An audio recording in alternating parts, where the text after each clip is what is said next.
I was the Bronco Buster, uh, and I kept the tape.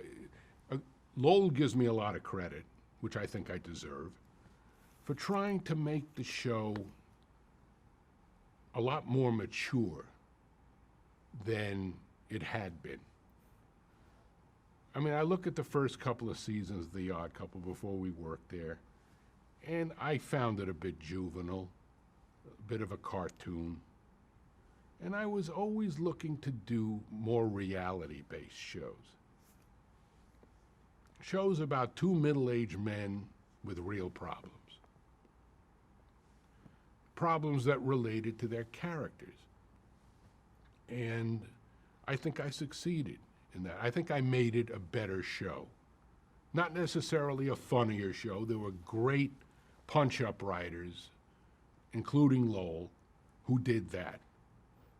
I mean, although I can count on maybe one hand the jokes, the actual jokes, because I don't consider myself a joke writer. I consider the kind of writing I do to be character humor, attitude humor. It's just as funny as jokes, but I think it's a higher form. But The Odd Couple was a joke show, and it thrived on jokes. And like I said, I could count on one hand the great jokes that I added to the show. And I can count them on one hand because there weren't that many of them. I once wrote a joke, and again, I had to enter the world of surrealism to do that because that was the nature of the show. When you just do jokes, you can skirt reality. We did a show where Roy Clark was the guest. And the premise was he was a fiddle player and Felix was trying to turn him into a classical violinist. Okay? It was an excuse to have Roy Clark as a guest star. It wasn't the best idea in the world. But I had this idea for a joke, and it was purely visual and purely character. Part of the premise was that the Roy Clark character was a great practical joker. So he would, and Felix was like always rubbed the wrong way by the Roy Clark character. Until Roy Clark says, I got this great practical joke we can play on Oscar.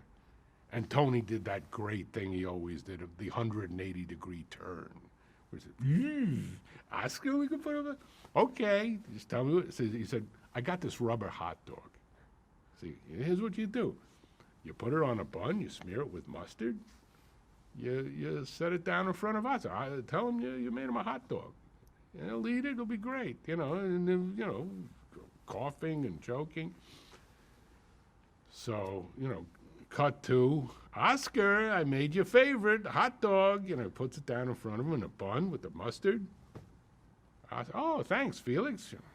Takes a bite of it, chews it, swallows it. Said, needs ketchup. Now that is a purely surrealistic joke. No way that can happen in life.